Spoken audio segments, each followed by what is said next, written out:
आरक्षण पर अखिलेश यादव द्वारा लगाए गए आरोपों पर जवाब दिया है बीजेपी प्रदेश अध्यक्ष भूपेंद्र चौधरी ने और सीधे तौर पर पलटवार भी किया। भूपेंद्र चौधरी ने कहा कि आरक्षण पर घड़ियाली आंसू अखिलेश यादव बहा रहे हैं और क्या कुछ कहा है वो आपको सुनवाते हैं।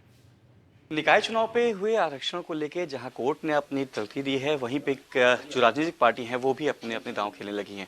सरकार ने आयोग का गठन किया है तो वहीं अखिलेश यादव ने रिजर्वेशन पे रिवॉल्यूशन की बात कही है। हमारे इस पे मुद्दे बात करने के खुद मौजूद हैं भारतीय जनता पार्टी के प्रदेश अध्यक्ष भूपेंद्र चौधरी जी। चौधरी जी, जहाँ पे आयोग का गठन कर दिया गया है सरकार की तरफ से, पूरी चुनाव में आपने भी कहा था हम चुनाव के लिए तैयार हैं, उसमें अखिलेश यादव का ऐसा बयान किस तरह से देखते हैं? अखिलेश जी इस चुनाव में इस परिस्थिति में अपना भविष्य देख रहे हैं और वो अपना राजनीतिक एजेंडा सेट कर रहे हैं। आपने देखा जैसे माननीय न्यायालय का आदेश आया, सरकार ने आयोग का गठन कर दिया और सरकार ट्रिपल टेस्ट की रिपोर्ट आयोग के आधार पर नियमानुसार आरक्षण करके सरकार चुनाव में जाएगी। उसमें समय सीमा का एक विषय है, उसके लिए माननीय न्यायालय के लिए सरकार उच्चतम न्यायालय में सरकार अपील दायर।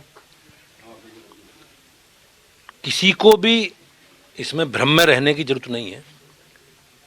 नियमानुसार समाज के सब वर्गों को जो आरक्षण है उस आरक्षण के आधार पर ही चुनाव होंगे। पिछड़े वर्गों के निर्धारित स्थान जितने भी हैं, जो आरक्षण है नियम में, उस आरक्षण के आधार पर ही चुनाव। समाजवादी पार्टी अखिलेश यादव लोगों को गुमराह कर रहे हैं और समाजवादी पार्टी पिछड़ा विरोधी है। आप उनकी सरकारों का कालखंड देखो तो उस कालखंड में उनके पिछड़ों में उनकी बिरादरी और उनके परिवार के लोग हैं। भारतीय जनता पार्टी में समाज के सब वर्गों को साथ लेकर सरकारें काम कर रही हैं।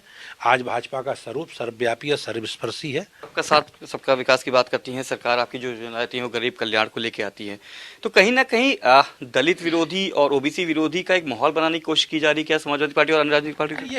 ये कुंठा में है, इनके पास कोई राजनीतिक विषय बचा नहीं। समाज में भावनात्मक विषयों पर गुमराह करके लोगों को एजेंडा सेट करना, लेकिन जनता सब जानती है समाजवादी पार्टी के समय किस तरह एक बिरादरी और एक परिवार का ही संरक्षण होता है, ये सब लोग जानते हैं। तो इन सब विषयों से ध्यान भटकाने के लिए सब ये मैं फिर दोबारा कहना चाहता हूँ, भारतीय जनता पार्टी, हमारी सरकार देश के प्रधानमंत्री जी के नेतृत्व में सबका साथ, सबका विकास और सबके विश्वास के फार्मूले पर साथ आगे बढ़ रही है। अखिलेश यादव की आज प्रेस कॉन्फ्रेंस कहते हैं, उनका ये भी माना था कि जिस तरह से मैनपुरी और खरौली में समाजवादी पार्टी ने जीत हासिल की है उनके गठबंधन ने, तो कहीं ना कहीं चुनाव टालने की कोशिश थी भारतीय जनता पार्टी और सरकार की, क्योंकि उनकी आपकी तैयारी नहीं थी। हमारी चुनाव में पूरी तैयारी है, आज भी तैयारी है, पार्टी की तरफ से पूरी तैयारी है। मैं इस रूप में कहता हूँ कि हम जीत लोकतंत्र में हैं, चुनाव में हार जीत की समीक्षा हम लोग करते हैं। भूपेंद्र चौधरी जी बताया था कि पार्टी का स्टैंड और सरकार स्टैंड एक है, पार्टी और सरकार तैयार है चुनाव के लिए और जो भी मुद्दे हैं हम जनता के बीच में रहते हैं, जनता के बीच में रहते हैं और जनता ही हमें अपने प्यार और मोहब्बत से सराहती है। वीडियो जर्नलिस्ट साहब के साथ मनीष मिश्रा, न्यूज़ 18।